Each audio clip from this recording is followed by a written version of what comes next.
The wagon had barely rolled to a stop before Caleb Holt knew something was terribly, irreversibly wrong. He stood at the edge of the dusty main road of Sagebrush Flats, hat in hand, heart doing something embarrassing in his chest, something he hadn't let it do in years. He'd ironed his shirt. Ironed it. Elias from the general store had watched him do it and hadn't said a word, which was somehow worse than if he'd laughed. Caleb had combed his hair back, trimmed the beard that had gone half wild over the winter, and he'd stood here in the September heat telling himself this was just practical. A rancher needed a partner. The land required two sets of hands. It was economics.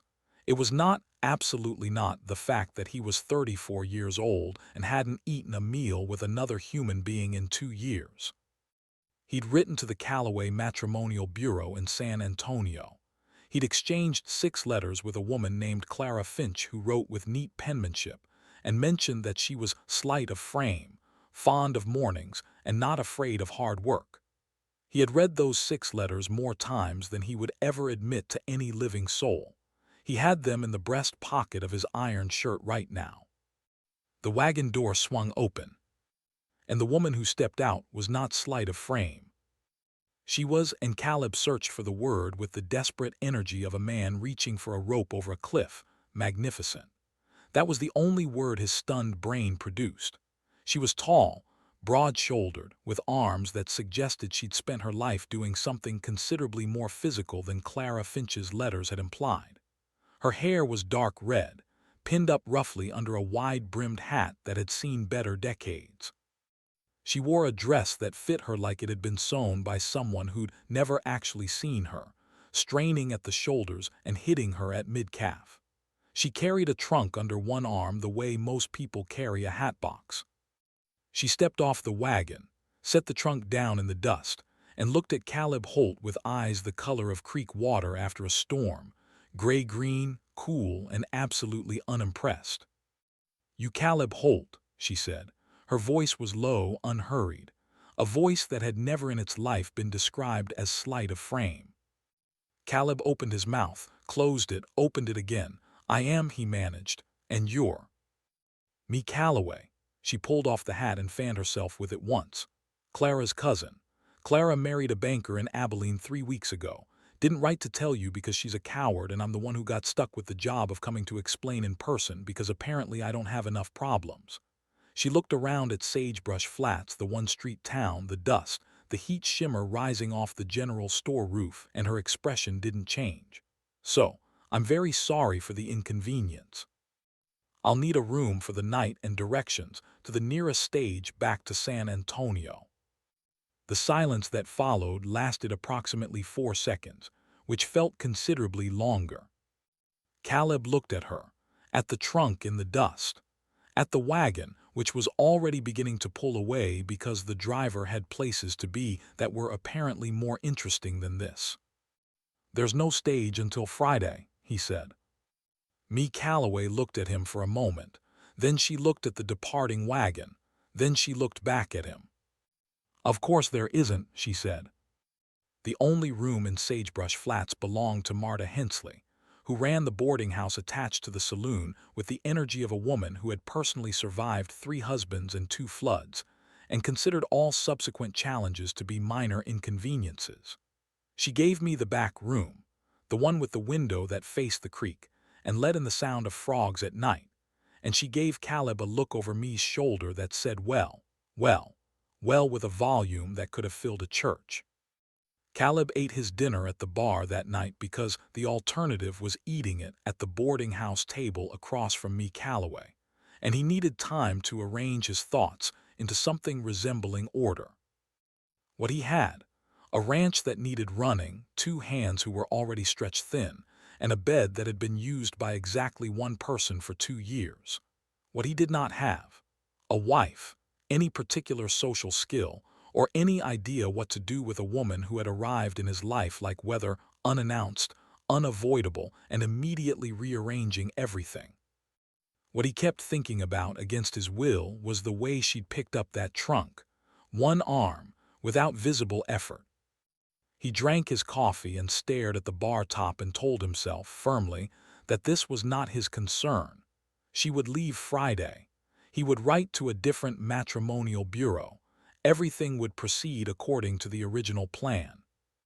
"She fixing to stay," said Elias, appearing beside him with a rag and the casual nosiness of a man who considered other people's business to be a public resource. "No," Caleb said. "Shame," said Elias. "She helped Marta carry a barrel of flour up the back stairs when she arrived. Marta's been trying to get that barrel upstairs since Tuesday." Caleb did not respond to this. "Heard her talking about your north fence line," Elias continued. "Said something about the post spacing being wrong for this kind of wind. How would she know about?" "Elias," said Caleb. "Yeah. I don't need information." Elias considered this. "You sure? Because you got the look of a man who needs considerable amounts of several kinds of things, and information might be the least." "Good night, Elias." He walked home through the dark, past the cottonwood trees that lined the road, listening to the night insects and the distant sound of the creek. His ranch sat a mile east of town, 40 acres, a decent house, a barn that needed a new roof on the east side. It was not a grand place. It was a real place built with his hands over 6 years, and he was proud of it in the quiet, private way he was proud of most things, the way that didn't require an audience. He stood on his porch for a while and looked at the stars and thought about Clara Finch's 6 letters, which he still had in his pocket, and which now felt like reading someone else's correspondence.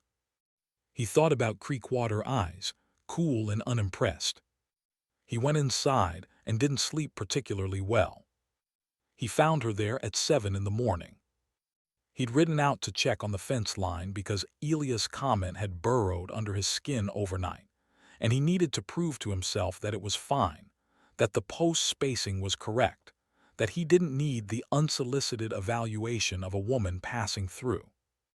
What he found instead was me Calloway, in work clothes that fit considerably better than the dress had, dark trousers, a loose shirt rolled to the elbows, crouched beside the third fence post from the north corner, pressing the ground with her palm the way a doctor presses a bruise. She looked up when she heard his horse. She did not look surprised. "Your posts are too far apart for north-facing wind in this terrain," she said, by way of greeting. "You've got a natural wind corridor through that gap between the hills. In winter, the posts'll flex and the wire'll go slack. You'll have cattle in the next county by March." Caleb dismounted slowly. He walked to where she was crouched and looked at the fence. He looked at the hills. He looked at the wind corridor she described. He had been aware in the back of his mind that the north fence made him uneasy. He had not known why. He knew now. "How do you know that?" he said. Me stood up, brushing her hands on her thighs.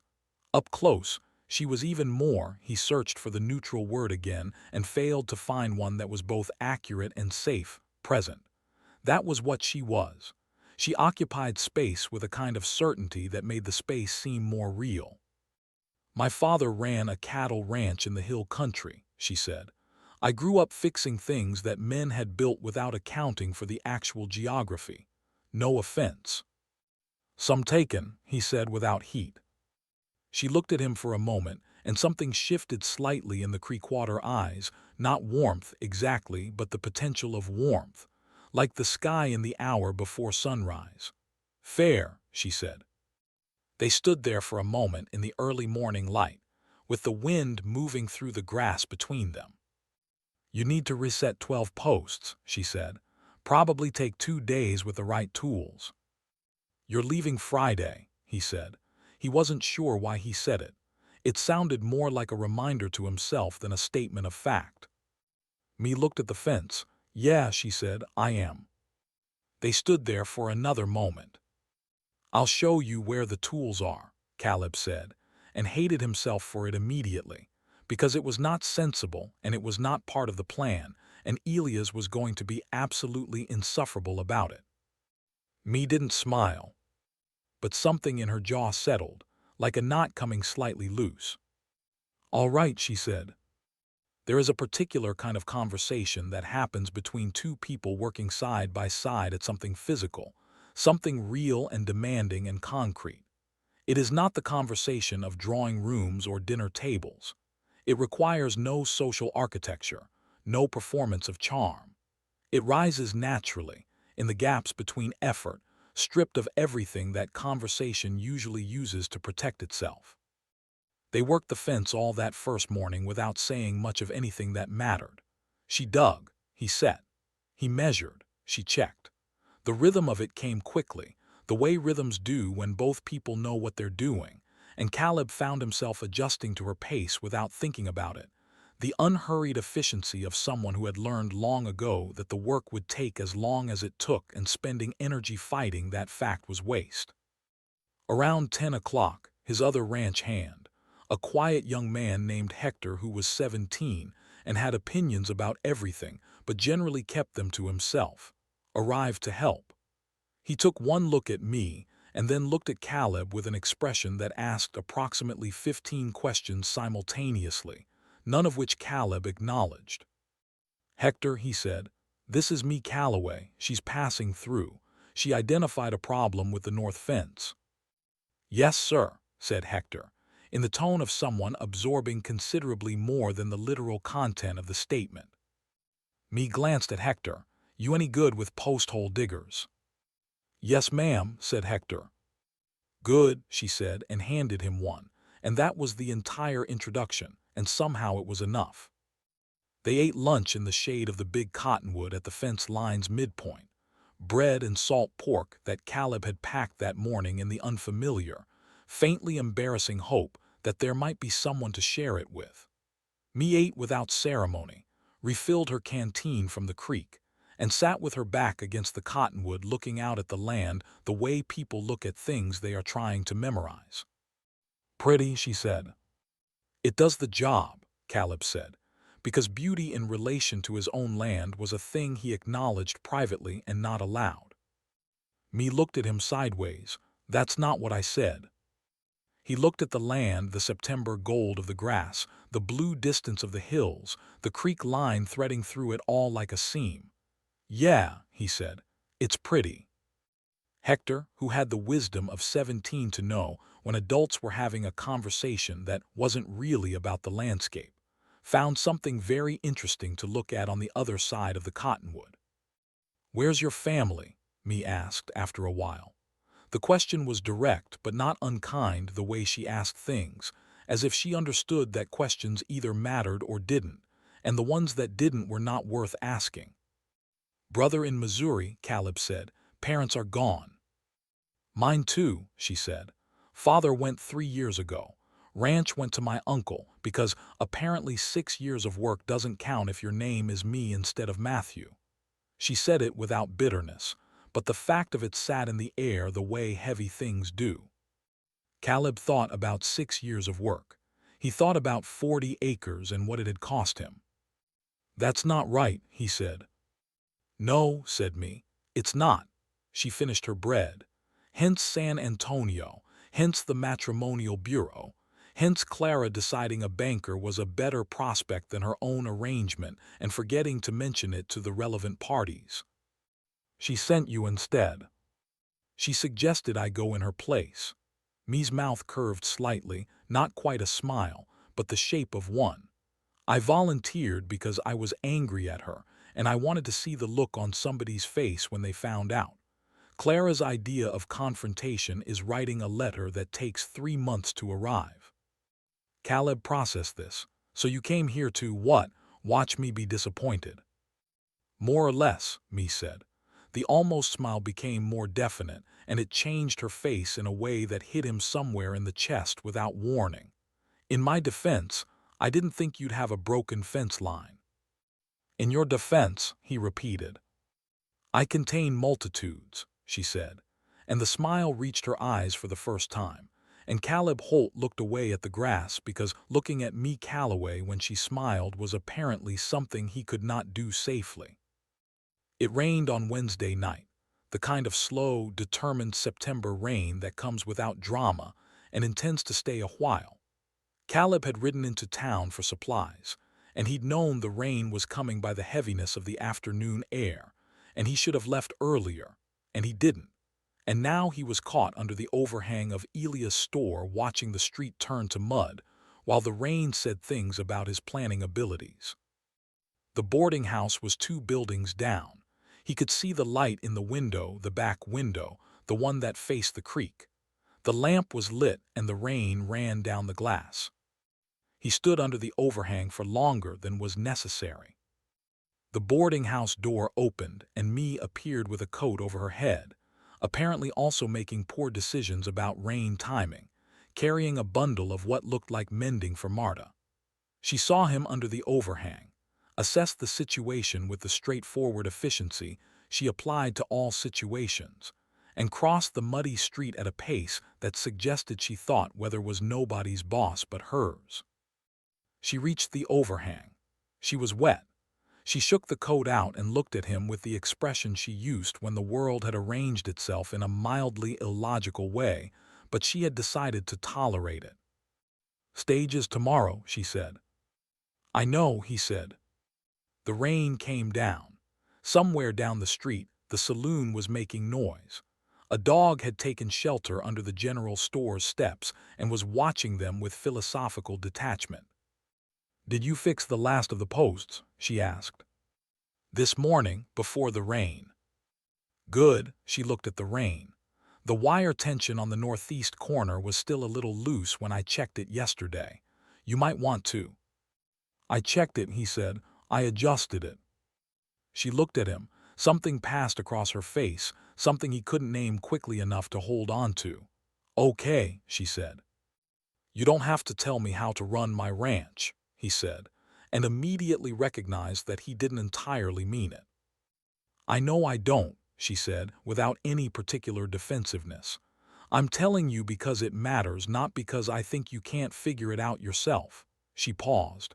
"There's a difference." Caleb looked at her. The lamp in the boarding house window made a yellow smear through the rain behind her. Her hair was escaping its pins in the damp, curling around her jaw in a way that did not appear to concern her in the slightest. "I know there's a difference," he said. The dog under the steps shifted. The rain continued its patient project. "I was going to say," Mee started and then stopped. "What?" "It doesn't matter." She put the coat back over her head. "I should get back." "Me?" He said it before he'd decided to, and the sound of it in the rain felt suddenly, dangerously personal. Her name in his voice, which he had not used before, had been avoiding without quite knowing why. She went still just for a moment, her back half turned. "What were you going to say?" A beat the rain between them, the dog watching. "That I'm sorry Clara didn't write to you," she said, not turning around. "You ironed your shirt. You deserved better than that." The coat went up, and she crossed the mud back toward the boarding house, and Caleb Holt stood under the overhang with those words happening in his chest and said nothing, because there was nothing to say that he was ready to say yet, and possibly nothing to say at all, because she was leaving tomorrow and he had a plan, and the plan was the thing that had gotten him 40 acres and a decent house and a life that worked, and plans required not unraveling them for the shape of a woman in the rain. He went home. He did not sleep. Friday arrived with the specific cruelty of days that were supposed to be definitive. It was cool and clean after the rain, the kind of morning that made everything look more itself, the grass darker green, the hills crisper at the edges, the sky a particular shade of blue that had no business being beautiful on a practical day. Caleb told himself he had come to town for supplies. He had the list in his pocket. He had a perfectly reasonable list of things to buy at Elia's store, and the fact that the stage left at 9 o'clock in the morning and he'd arrived at the store at 8:45 was a coincidence that did not require examination. Mee was standing outside the boarding house with her trunk when he came up the road. She was wearing the dress again, the one that didn't fit properly, with her coat over it and her battered hat. The trunk sat beside her in the clean morning air. She had her arms crossed, not in defensiveness, but in the manner of someone containing themselves against a chill.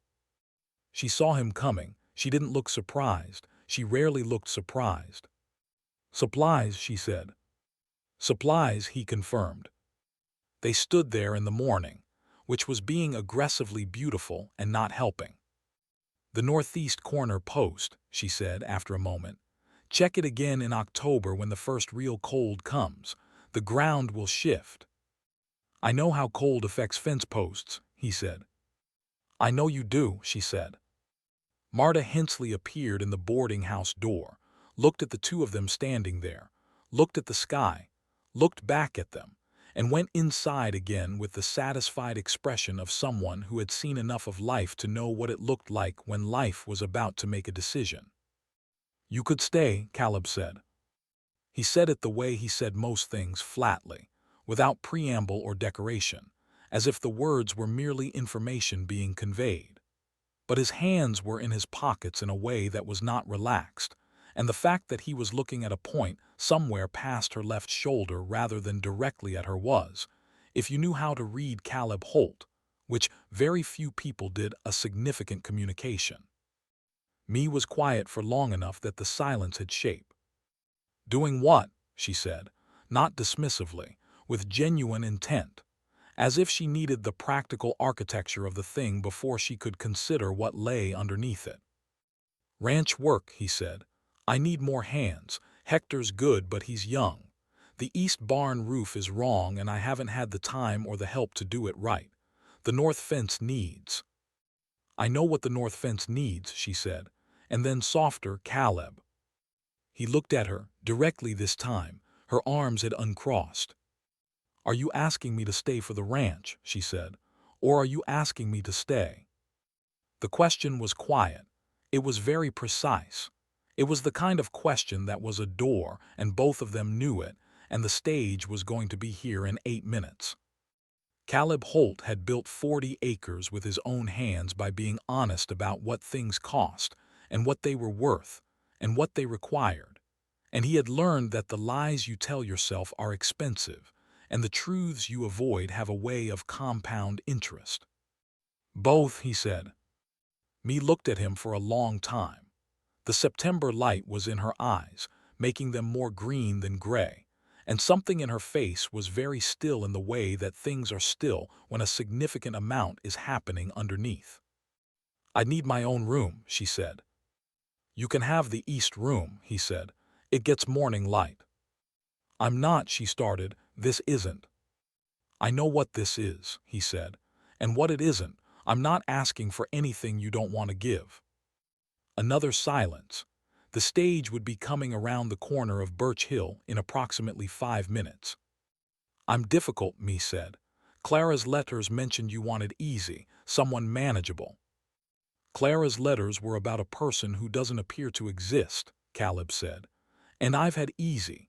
Easy is quiet, and I've got enough quiet to last me a lifetime. Me looked down at her trunk. She looked at the road. She looked at him. You ironed your shirt again, she said. I iron it every day, he said, which was not true but had the advantage of making her mouth do the thing. The almost smile that was becoming, without his permission, one of the fixed points of his navigation. She picked up her trunk. He thought for one unsteady moment that she was carrying it to the road. She turned and carried it back inside. What staying looked like, in the practical architecture of it, was this. Me Calloway moved into the east room of Caleb Holt's ranch house on a Friday morning in September, and by the time the stage had come and gone without her, she and Hector had already assessed the east barn roof and identified the problem as 3 cracked support beams and an improperly pitched drainage angle. Caleb watched this from the barn door with the particular feeling of someone whose house has been rearranged in a way that he did not request and could not quite argue with. The pitch needs to go north-facing to shed rain away from the foundation, me was saying, crouched on the roof's low side with a measuring length of rope. See here, every time it rains, the runoff is going toward the wall instead of away. It's why your foundation stones are stained. I thought it was just the clay soil, Caleb said from the doorway. It's both, she said. Clay soil is why it's soaking in instead of draining. The pitch is why it's getting there at all. Hector, who had apparently decided that me was the most educational development in his career to date, was holding the other end of the rope and wearing an expression of concentrated attention that he never quite managed when Caleb was explaining things. Caleb was not going to examine how he felt about that. "You'll need new timber," me said, descending from the roof with the casual competence of someone for whom heights were simply a different altitude of flat ground. "Pine would do, 20-foot lengths for the two longer spans, shorter for the crossbeam. You've got enough old nails in that barrel by the door that we could reuse about half, save you some." Caleb said. She looked at him. The word hung there. She hadn't used it before, neither of them had, and it was a small word, but it was the kind of small word that had structural significance. "I'll start on it tomorrow," she said, without adjusting the word, "if that's all right." "That's all right," he said. They stood in the barn door for a moment, with the September afternoon between them. "I didn't bring much," she said. "I wasn't planning to stay anywhere. I've got some money saved. I can pay for my keep until—" "Me," he said. "I just want to be clear that I'm not." "Me." She stopped. "The East Room gets good light in the morning," he said. "Breakfast is at 6. I make coffee strong if that's a problem. I can." "Strong is fine," she said. "All right," he said. "All right," she said. Hector found something very interesting to examine at the back of the barn. September became October with the deliberate pace of a season that knew exactly what it was doing. The barn roof got fixed. The north fence held through the first cold snap, the posts firm in ground that Mee had packed correctly with a technique she had learned from her father and which Caleb recognized, once she showed him, as something he should have known. He filed this knowledge away without comment because the alternative was acknowledging that she was right, which he could do privately but found difficult to do aloud, which was a character flaw he was aware of and working on. She woke earlier than he did. He discovered this when he came downstairs at 5:45 one morning, 15 minutes ahead of his usual schedule, telling himself it was the cold and not anything else, and found her already at the stove with coffee made and a pan of cornbread going. She was reading an almanac she'd found on his shelf, standing at the stove, her hair still loose and unmanaged from sleep, and she looked up when he came in with an expression that asked nothing and offered nothing except the quiet of the morning and the smell of coffee. And Caleb Holt stood in his own kitchen doorway and felt something rearrange in his chest like furniture being moved to where it had always meant to go. "There's a cold front in the almanac for the 12th, she said. "We should get the south pasture cattle moved before then." "I know," he said. She turned back to the almanac. He poured his coffee and sat down and said nothing, and she said nothing, and the fire in the stove made its sounds, and outside the sky was going from black to the dark blue that happened just before light. And this ordinary, unremarkable, devastating thing was breakfast at 6 o'clock at Caleb Holt's ranch. He thought about it all day. He thought about it the way you think about something that is changing you, whether you've agreed to be changed or not. There were hard days, too. The third week of October, they lost a calf to a fence gap on the east pasture, a different fence, one that Mee had not yet evaluated, and Caleb came home from finding it in silence with the particular closed quality he got when something had gone wrong and he was processing it internally, which Mee had by now learned to read. She didn't press him. She made dinner. She left it on the table when she went to her room. He ate it alone in the kitchen at 9 o'clock at night, and when he looked up, she was back in the doorway with her arms crossed and her expression doing the thing it did when she had decided to say something difficult. "It wasn't the fence," she said. "I know that," he said. "You're blaming the fence." He looked at her for a moment. "I'm blaming myself for not checking the fence," he said. It was quiet for a moment.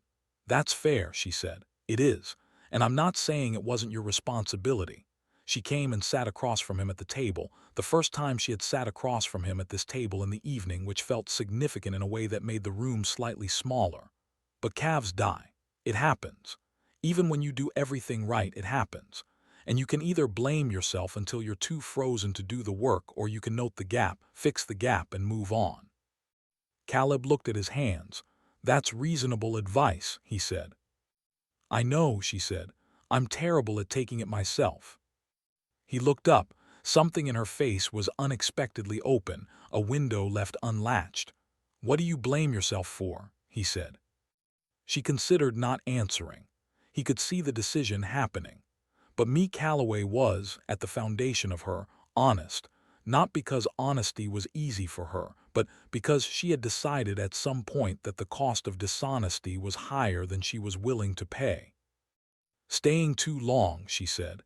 After my father died, staying at the ranch and working it and hoping my uncle would recognize that it would matter, that the work itself would be enough. She looked at the table. It wasn't, and I lost 3 years being somewhere I should have left. She met his eyes. I don't want to repeat that. The fire was low. The kitchen was quiet. What would repeating that look like? He said carefully. She held his gaze for a moment. The Creekwater eyes were steady, but there was something in them that was not quite steady, something that was holding itself carefully. Being somewhere out of habit instead of choice, she said. Or staying for the ranch and nothing else when it seemed like there might be more, but she stopped. This is a strange conversation. It is, he agreed.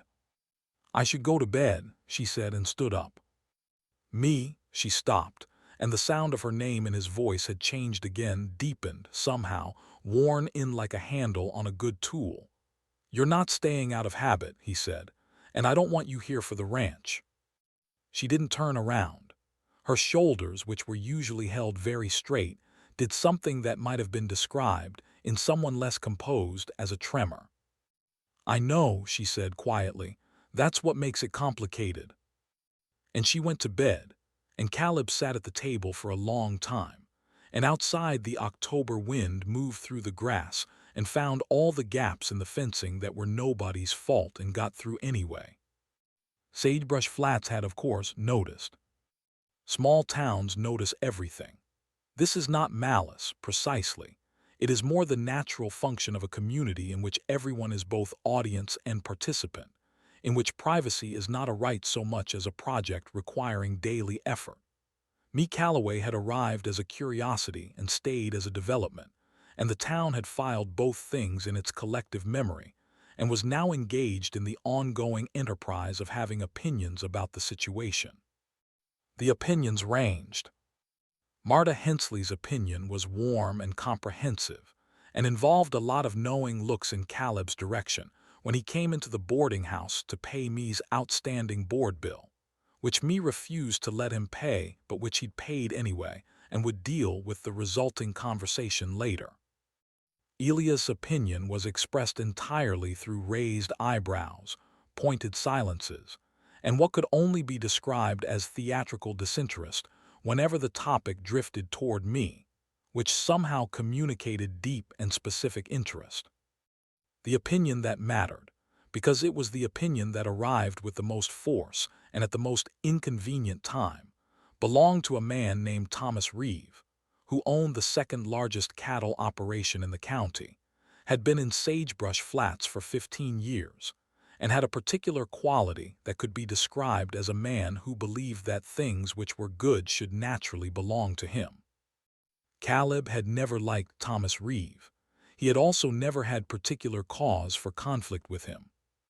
That changed on the first Saturday in November, at the general store, when Caleb came around the end of the dry goods aisle and found Thomas Reeve standing very close to me Calloway, wearing the particular smile of a man who had decided he was being charming.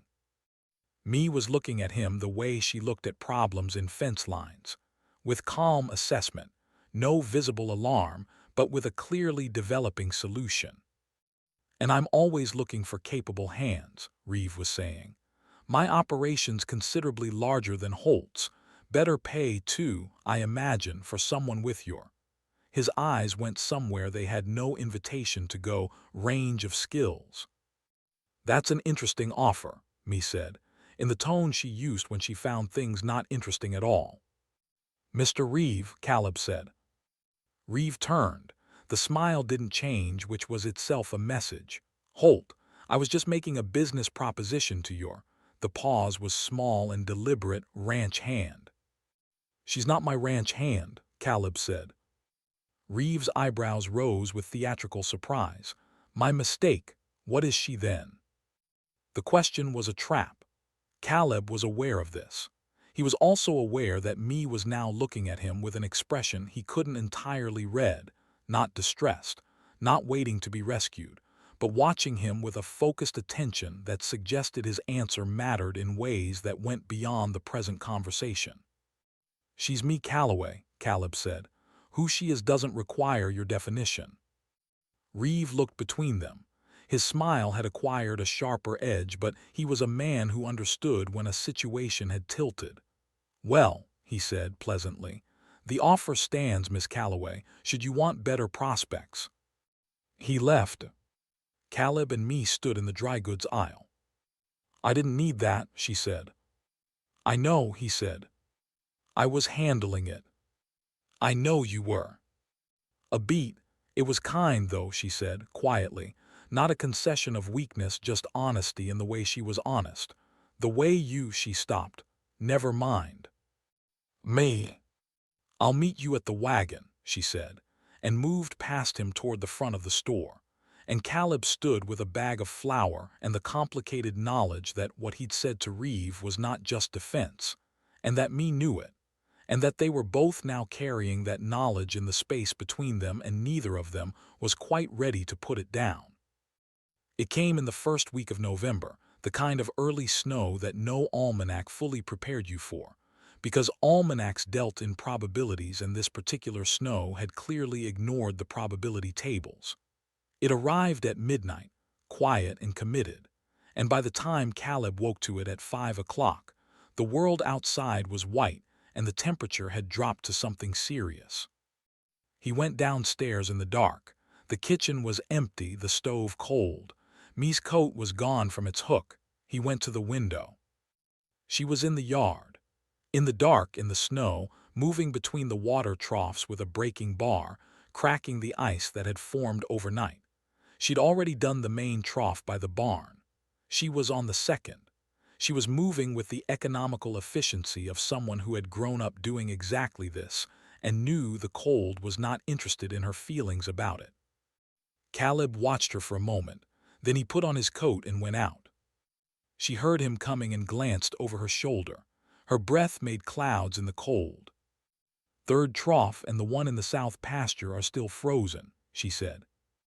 "I know," he said, and took the other breaking bar from where it leaned against the fence post, and they worked their way through the troughs in the pre-dawn dark without speaking, their breath mixing in the cold air, the snow still coming down in the lamplight. Around the south pasture trough, she hit a thick patch of ice and the breaking bar skidded. She caught herself, but he'd been close, working the other side, and for one moment she stumbled against him, his hand coming up without thought to steady her, his palm against her arm through the coat's thick wool. She steadied. He didn't immediately take his hand away. She didn't move away from it. They stood there for a moment in the early snow, his hand on her arm, her breath visible in the cold, neither of them doing anything about the position they were in. "I've got it," she said quietly. "I know you do," he said. His hand didn't move. The snow came down. The cattle in the south pasture were dark shapes in the white distance. The whole world was very still, the way it gets when snow is happening, and everything else has paused to let it. "Caleb," she said. His name in her voice, the low voice, unhurried, hit him somewhere behind the ribs. "Yeah," he said. "What are we doing?" she said. Not a question exactly, more a statement that wanted honesty. He took a breath of cold air. "I think," he said, "we're fixing the water troughs." She made a sound that might, in warmer circumstances, have been a laugh, but her arm pressed slightly against his hand, just once, deliberate and unmistakable, before she stepped forward and started breaking ice again. He stood in the snow for a moment. Then he started breaking ice too. They finished and went inside as the sky began to go gray. He made the coffee. She sat at the table and pulled off her gloves, and her hands were red from the cold. And without planning it, without thinking about it as a decision, he filled a bowl with warm water from the kettle and set it on the table in front of her. The way you do for someone who is cold. The way you do for someone you are not indifferent to in the way you initially claimed. She looked at the bowl, she looked at him. She put her hands in it without saying a word. He sat across from her with his coffee and said nothing, and the kitchen filled with the light of early morning and the sound of the fire and the snow outside.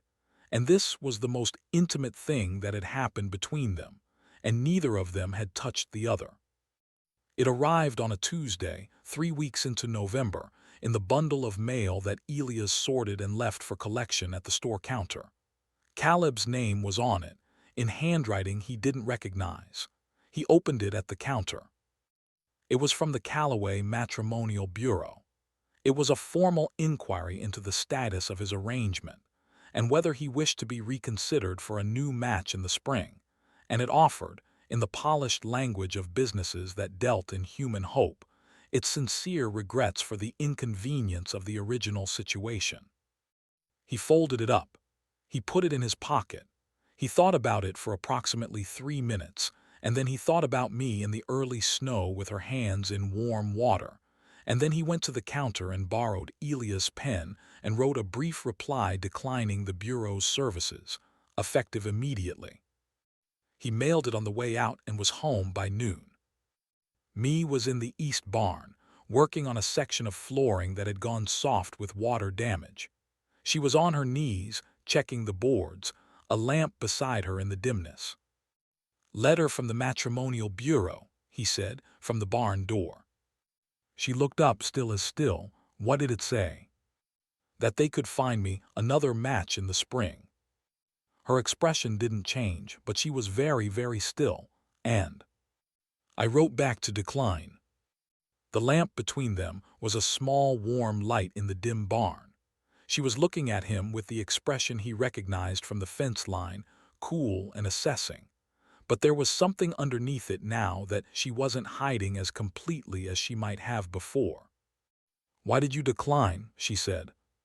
"Because I don't need another match," he said. He held her gaze. "I made my peace with that some time ago." "When?" she said. He thought about it honestly. "The morning I came back from fixing the last north fence post and found you'd already made coffee," he said. Me sat back on her heels. She looked at the soft floorboards. She looked at the lamp. She looked at him. "Caleb," she said. "Yeah." "I'm not," she stopped, started again. "I don't do things halfway. If I'm here, I'm here. I'm not. I don't know how to be a soft presence in someone's life. I'm not built that way." "I know," he said. "I fix things whether or not I'm asked. I have opinions about fence posts and barn roofs and exactly how the coffee should be made." "You've been fixing my coffee every morning since October," he said. "I know, and me." He stepped into the barn because this felt like a conversation that required less distance. "I don't want a soft presence. I've been living with a soft presence for 2 years. It's me, and it's very quiet, and it makes terrible fence posts." The lamp made shadows move. "I've been thinking about staying," she said. Not as a ranch hand. I mean," she stopped again, and for the first time since he'd met her, she looked uncertain in the way that costs something. "I mean staying." Caleb crouched down beside her where she was kneeling on the barn floor, so they were level. So this was not him above and her below or either variation of that. Just the two of them at the same height in the lamplight, with the smell of old wood and cold air. "Then stay," he said, simply, the way he said things that mattered most. She looked at him from the distance of about 18 inches. Her hands were still on the soft floorboards. His were at his knees. The lamp was between them, and her face was warm in its light, and her eyes were more green than gray right now, and her mouth was doing something that wasn't quite the almost smile. It was the thing that came after the almost smile, the thing he hadn't seen yet, the thing that was fully hers. "You're going to have to be patient with me," she said.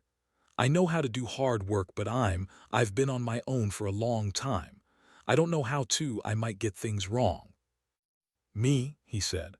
"I ironed my shirt for a woman I'd never met based on 6 letters. I have very little standing to claim expertise." She laughed. It came out suddenly and completely, not the careful half-smile but a real, full, unexpected laugh.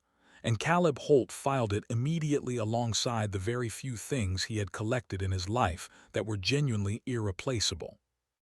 She reached out and put her hand over his where it rested on his knee, just placed it there, warm and certain, the way she did everything that mattered. Her palm against the back of his hand, his fingers turning up without permission to close slightly around her fingers. They stayed there for a long moment in the November barn, lamplight on both their faces, her hand in his, nothing further and nothing rushed. Outside, the snow made its quiet argument against the walls. Somewhere in the south pasture, a calf called once and went quiet.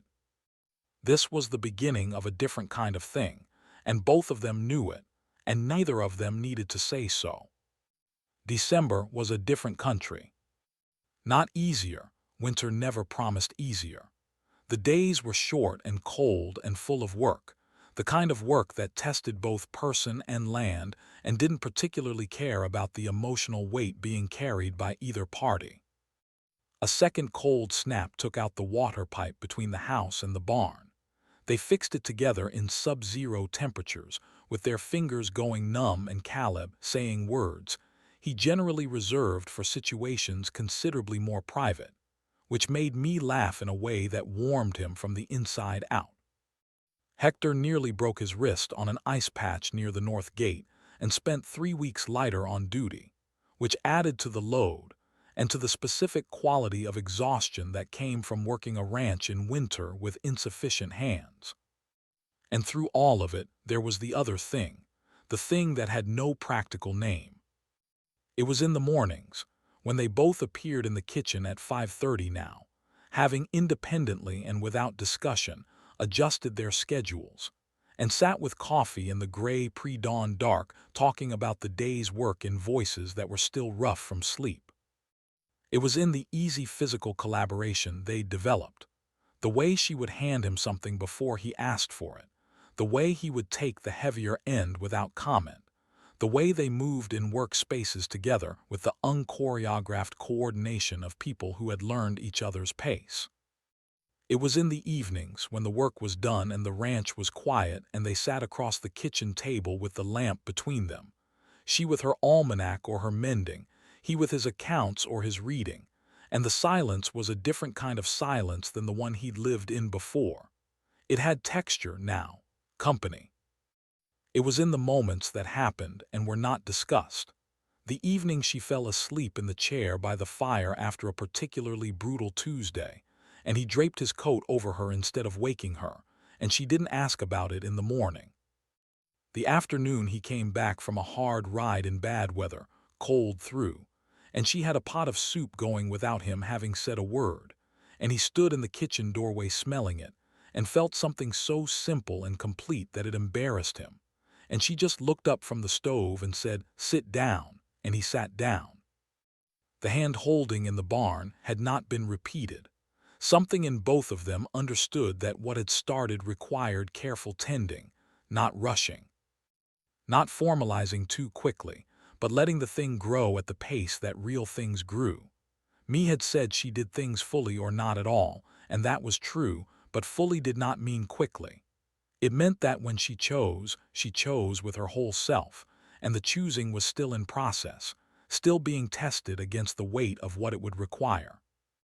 And Caleb was patient, because Caleb had built his whole life on the understanding that the things worth having took the time they took, and not one day less.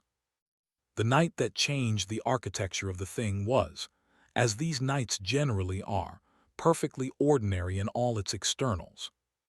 It was a Tuesday in mid-December, cold and clear. They'd had a good day, the kind that happened sometimes, when everything worked, and the work itself was satisfying in the uncomplicated way it could be when you were tired and good at what you were doing. Hector's wrist had healed enough for him to help with the east fence repair. The water troughs were unfrozen, and the cattle settled.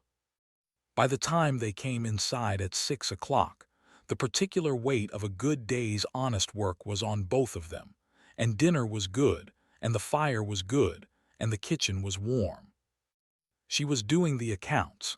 He had offered. Her argument was that she'd started keeping them when his system in October proved to be optimistic arithmetic, and she had the ledger open on the table and was working through November with the focused quiet of someone who was genuinely good with numbers. He was watching her, not starring, just aware of her in the specific way he was aware of her now, the awareness that had moved from the back of his mind to the front and had no intention of moving back. The lamplight on the red of her hair, which had grown longer since September and she hadn't cut it, which was none of his business and which he noticed every day. The particular set of her shoulders when she was concentrated, the way she held the pen. She looked up without warning and caught him at it. He didn't look away. That was the thing he would have before. He would have found something else to look at, and they would have let the moment dissolve. But he was done pretending that looking away was honesty. She looked back at him. For a long moment, the lamp between them on the table, the fire, the accounts that were not being done, they just looked at each other, and neither of them performed anything about the looking. "Caleb," she said. "Yeah." "I'm staying," she said, not as if it were new information, as if she were placing a final stone in a structure she'd been building for months and was now confirming was sound. Not because there's no stage, not because the north fence needs tending, not. Her voice was steady, very steady, but her hand on the pen was not quite. Not for the ranch. He put down what he was holding. He stood up from his chair, which was on the other side of the table, and walked around to her side of the table, because the table had been between them for 3 months and he was done with it as a piece of furniture and as a metaphor. She tilted her head up to look at him, standing over her now, and her expression was open, completely open, the way he had glimpsed it briefly at moments and then it had closed again, and now it was open and staying open, and it was the most unreserved thing he had ever seen on a human face, and it was directed at him, and it was everything. He held out his hand, the way you hold out your hand to help someone up or to lead them somewhere or simply to say, "Here, I am here." She put the pen down. She put her hand in his. He pulled her gently, not with force. There was no force possible in any interaction with me Calloway, and he wouldn't have wanted there to be, simply with direction. And she stood up, and they were very close, the way they'd been in the barn but without the lamp between them, just the light from the fire. She looked up at him. Her eyes were fully green tonight in the firelight. Her other hand came up and lay flat against his chest, not pushing, not pulling, just resting there above his heart, which was doing something remarkable. "I'm difficult," she said softly. "I know," he said. "I'll argue with you about fence posts until we're both 60. "I'm counting on it," he said. She almost smiled, the full smile. "You're very sure of yourself," she said. "Not even slightly," he said, "but I'm sure of you." Her breath came out, slow and long, like something she'd been holding for a while. He reached up, carefully, the way you're careful with things that matter, and tucked a loose strand of red hair back from her face, his fingertips just grazing her jaw in the process. And she closed her eyes for one moment at the touch.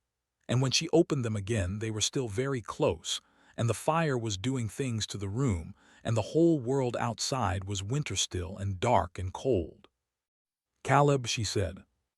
"Yeah." "Stop being careful," she said. He looked at her for one more moment, the creek-water eyes, the open face, the hand still flat over his heart. And then he stopped being careful. What happened next happened in the warmth of the kitchen, with the fire going and the December night outside and the accounts on the table unfinished. And it was gentle and true and completely theirs, and it does not belong to anyone else. Christmas arrived in Sagebrush Flats with its usual uncomplicated requirements: church service, Marta's inexhaustible capacity for organization, Elia's store full of the particular energy of a small town finding its ritual.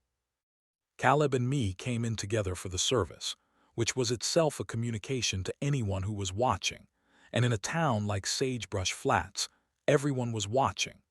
Marta took one look at them coming through the church door and put her hand briefly to her chest, as if her heart were doing something it hadn't done in a while. Elias did the thing with the eyebrows again, but with a warmth that transformed it into something resembling genuine feeling. They sat together in the third pew. Me's shoulder was against his. Outside, it was snowing again, the soft, deliberate snow of December rather than the early November surprise, and the church was lit with candles and full of the voices of people singing. And Caleb Holt, who had not been particularly susceptible to the occasion of Christmas for some years, found the familiar words of the hymn more available to him than usual. He felt me shift beside him and glanced over.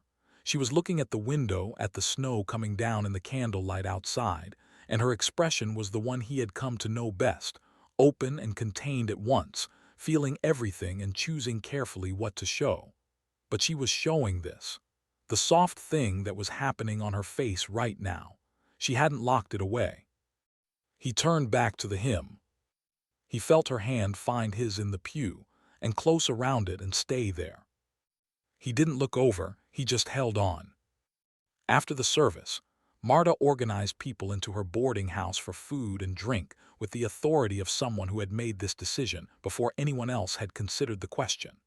Caleb and me found themselves at the large table with Hector and his mother, the Brennan family from the neighboring homestead, Elias, who had managed to take the single stool that allowed him a view of the entire room, and three other families whose names me was still learning. She was good with people in the way that direct people are good with people. She didn't perform warmth, but she was genuinely interested, and genuine interest is more compelling than performance. She asked Hector's mother about her garden in the unseasonal frost and remembered from a conversation 3 weeks ago that she grew winter onions. She asked the Brennans' eldest daughter about her horses and received 40 minutes' worth of passion in response, which she navigated with the same patient attention she gave to fence posts. Caleb watched her across the table and thought about the word home, which was a word he had applied to his land, but not, for a long time, to the feeling of being a person in a place among people. He applied it now. New Year came, and with it the turn of the season toward the deep end of winter, January and February, which were the months that tested the ranch and its keeper honestly, without the buffer of autumn's stored warmth. They tested me too, in the way that close quarters and constant work tested everything. There were mornings she was quieter than others, when something internal was being processed that she didn't bring out into the open, and Caleb had learned not to push, to offer presence and leave space, which was, it turned out, exactly what she needed and what she would do in return for him when the equivalent moments came for him. There were arguments, real ones. The kind that come from two people with strong views about right ways to do things. The great argument of January, remembered later with the specific fondness of conflicts that you realize had been intimacy in disguise, was about the irrigation schedule for the spring. It lasted 3 days and ended when both of them independently arrived at the same solution and presented it to each other simultaneously over the breakfast table, and then stared at each other for a long moment before me said, with enormous dignity, "We don't have to discuss this," and went back to her coffee. And Caleb said agreed and went back to his, and Hector, who had walked in at exactly the wrong moment, turned around and walked back out and ate his breakfast outside in the cold, with the philosophical patience of someone who had made his peace with his circumstances. February brought the deep cold and long evenings, and the almanac's predictions about a late thaw that complicated spring planning. Me had started drawing, ranch layouts, pasture maps, plans for a new tool shed she'd been thinking about since November, in a small notebook she kept on her side of the table, and Caleb had noticed but not commented because it felt like watching something private. And then one evening she had put the notebook in front of him and said, "Tell me if the dimensions are wrong for the east corner." And he'd understood that the plans were for both of them, and the east corner dimensions were wrong. But the overall concept was exactly right, and he told her both of these things, and she updated the drawing, and they planned the tool shed together in the lamp's glow, while the February wind made its case against the windows. "We'll start in April," she said. "April," he agreed. She looked at him, the almost smile which was now just her smile, no longer a potential, a reality. "You're not going to argue about the placement." "I was going to argue about the placement," he said, "but you're right about the drainage." She wrote something in the notebook. "I'm going to record that," she said. "Record what?" "That you admitted I was right." "I admit you're right regularly," he said. "About important things," she said. "Fence posts, drainage, strong coffee." She looked up. "Not about everything." "Not about everything," he confirmed. "Good," she said. "That would be boring." March came like a door opening. The thaw was slow but real, the kind of thaw that meant business, that worked its way into the ground and stayed.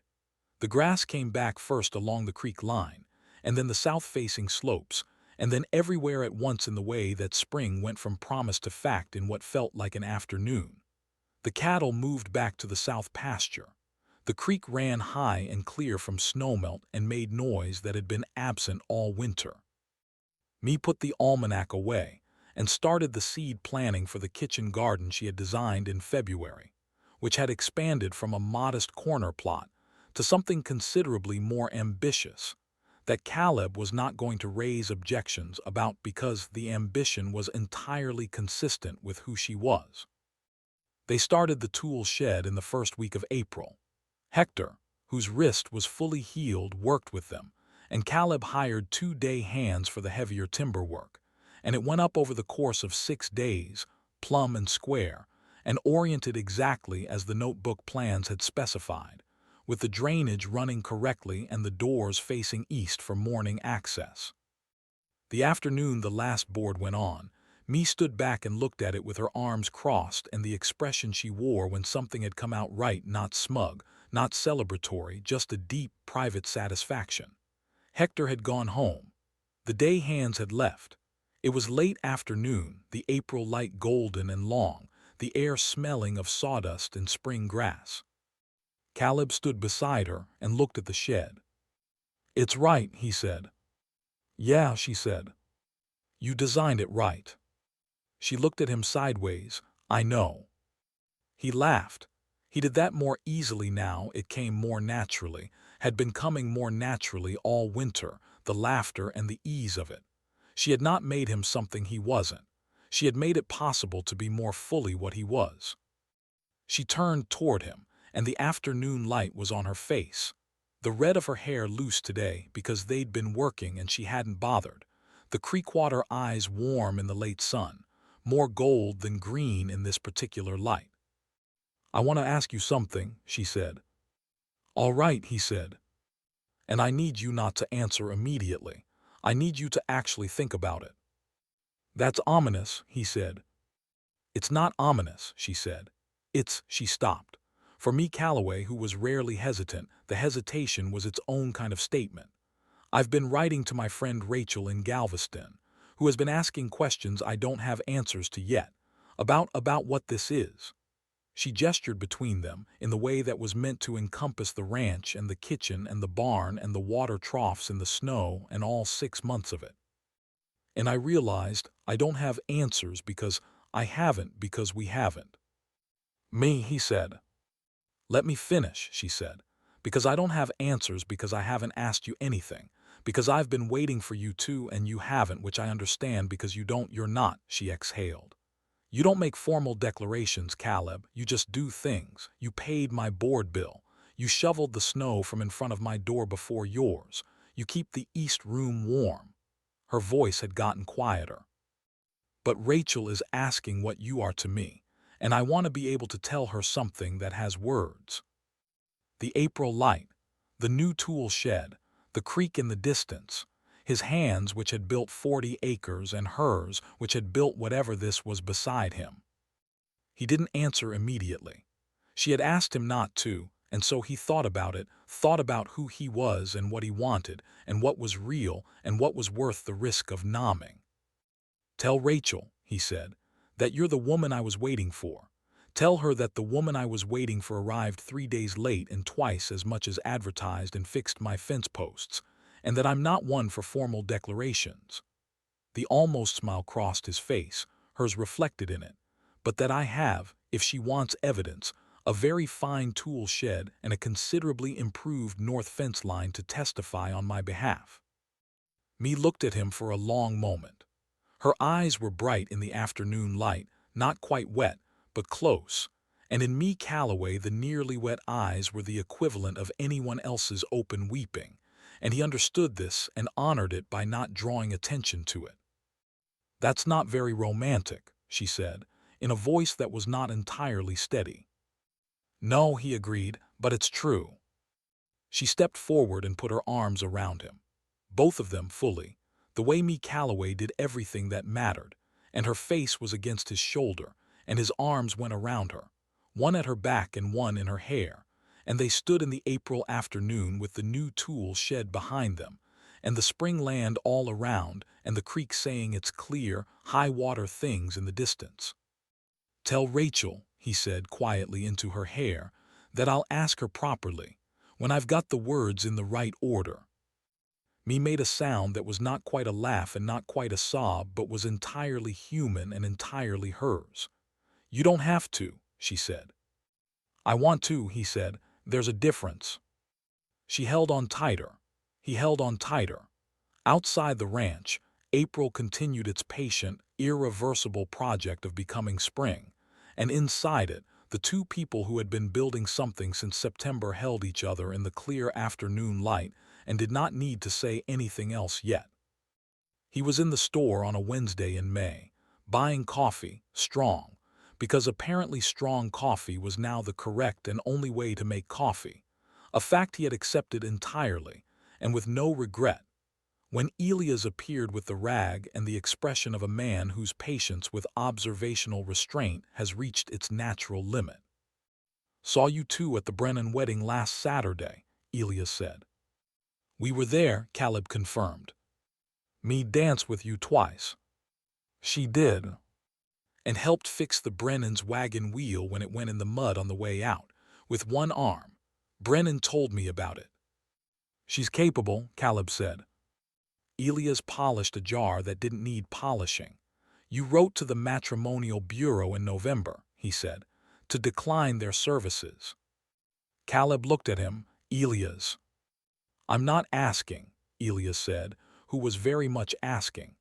"I'm just nodding a sequence of events that has a reasonable conclusion." Caleb put his coins on the counter for the coffee. He picked up the bag. He looked at Elias, who had been his closest approximation of a friend for 6 years, and who was, underneath the theatrical nosiness, genuinely and warmly invested in the answer. "The answer's yes," Caleb said. "She hasn't said yes yet, but she will."